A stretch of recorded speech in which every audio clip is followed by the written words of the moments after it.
The dramatic escalation of the war as the search for an American service member inside Iran enters a second day today.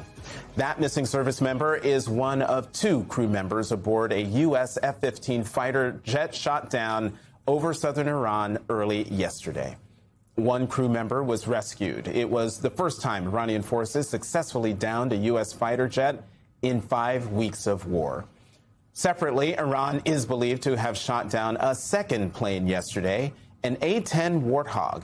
A U.S. official told MS Now the plane's pilot was safely rescued by American forces after the aircraft went down near the Strait of Hormuz. That same official told MS Now a Black Hawk helicopter searching for the missing F-15 service member was fired on and several crew members were injured.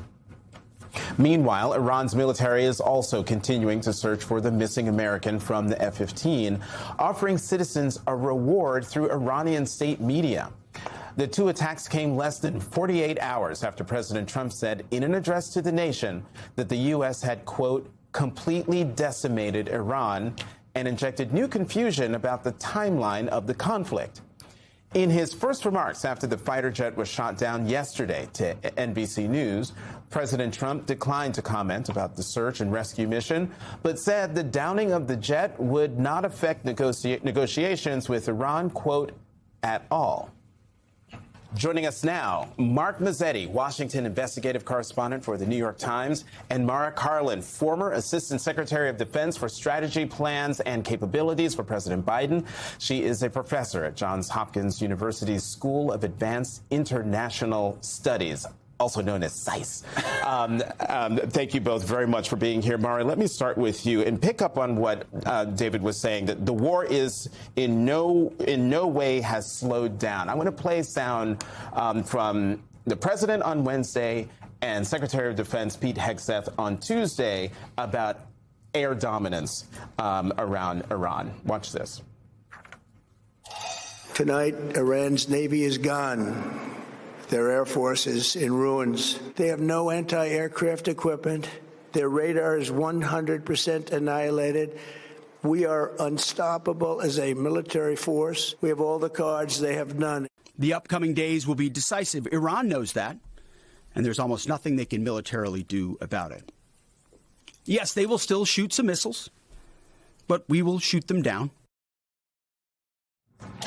Meanwhile, on Thursday, CNN had an exclusive report. U.S. intelligence assesses Iran maintains significant missile launching capabilities, sources say.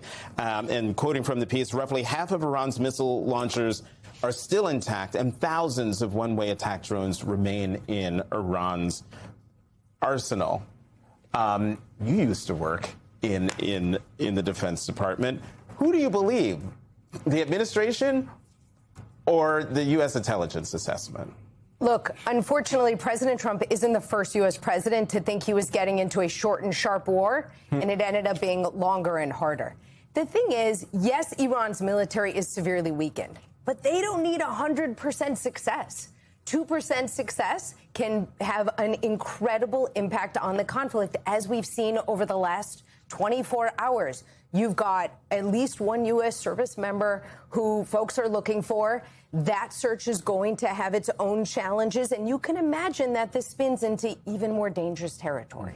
And Mark, you were part of the reporting team that actually obtained U.S. intelligence reports that showed that Iranian operatives have been digging out bunkers and silos that have been struck by American and Israeli bombs and then returning them into operation just hours later.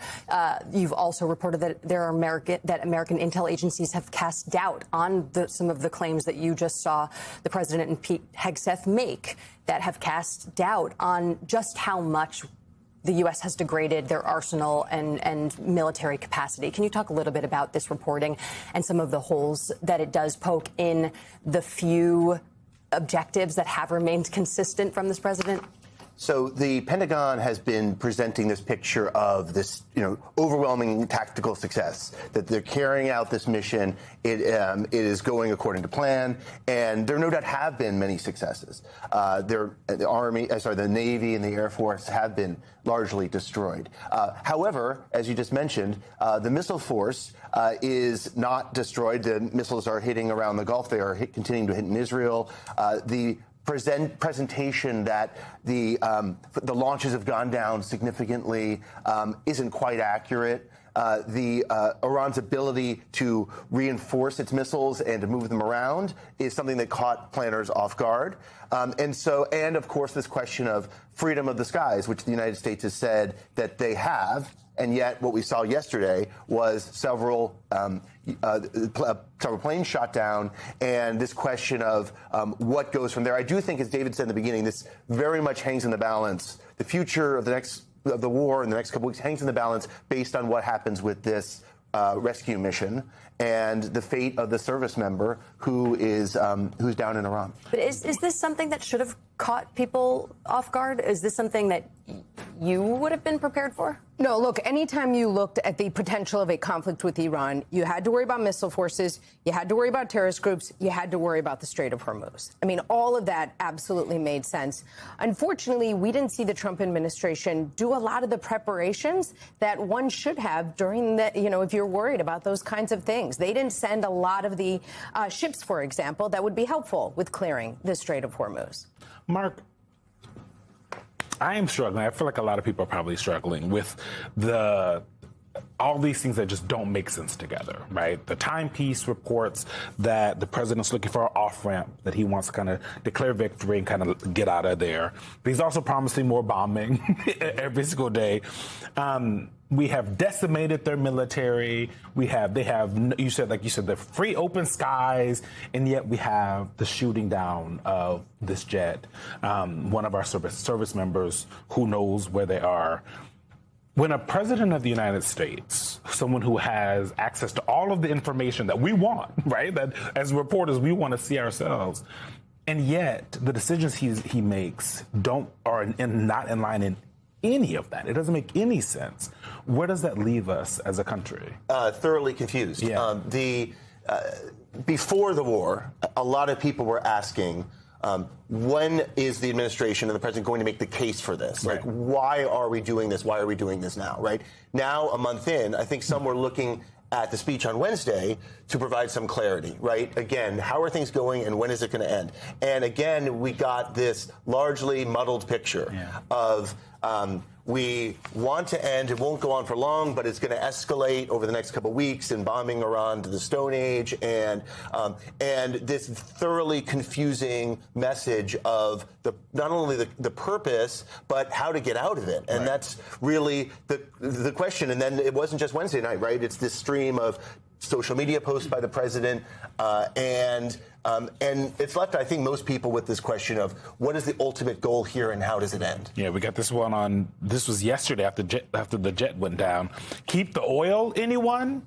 That's literally all it says. Karen, let's throw that up. E2. Just keep the oil, anyone? Question mark? That just gets to my perennial question, which is what about his mental acuity? But Mara, that's not what I want to ask you about. I'm not going to put you on a spot like that. But I do want to pick up on something you said earlier to Jackie when you were talking about how military planners knew if you go after Iran, you have to worry about, I think you said, missiles, terrorists, and the Strait of Hormuz. Absolutely. I've never worked in the Defense Department, and even I knew that, and that was without watching Top Gun Maverick. Which, if you haven't seen it, go see it, because the parallels here are really incredible. That movie. What? Yeah, my husband cried during. Okay, we got to talk about Jake in a moment. Mara, I'm sorry this got derailed by my movie reference, but it does raise an issue in my mind, which is it seems to be the professionalism of the people inside, the career folks inside the Department of Defense versus the amateurishness of the president and his political appointees in waging this war. And I wonder, what does this do to the professionals inside the building, and why haven't we seen people resign in protest over things that they must know were dumb mistakes being made by an administration that doesn't seem to care about any of the work that they have done over decades that would show them that this was inevitable. Look, the military's job is to present options to the president. You can give them any sort of objective, and they're going to give you options, and ideally the pros and the cons and the risks in particular of pursuing those options. But fundamentally, the system we have in the United States means that it is the civilian's decision. It's up to the Secretary of Defense and the Commander-in-Chief, the President, to make those calls. And as long as those are legal calls, the military, particularly the senior military leadership, is going to follow them. Trump's exact words just 3 days ago: "We have beaten and completely decimated Iran." Remember that. Hold on to it, because what happened next isn't just a failure of foreign policy. It's a catastrophic lie that's bleeding your wallet dry. 72 hours later, not 72 days, not 72 weeks, 72 hours, an F-15E shot down, a multi-million-dollar piece of American military might gone, and an American crew member missing. The very same day, an A-10 Warthog, another one of our planes, shot down trying to rescue the F-15 crew, 2 American warplanes out of the sky, and a Black Hawk helicopter fired on, crew members injured. But it gets worse. This isn't just about planes and personnel. This is about your economy. While Trump was spinning this fantasy of victory, Iran was targeting Kuwait's desalination plants. And here's the kicker: the UAE and Qatar gas plants offline for 3 to 5 years. That's not just a blip. That's an economic earthquake. Wait, what? Decimated? Completely decimated Iran? That's what he told you.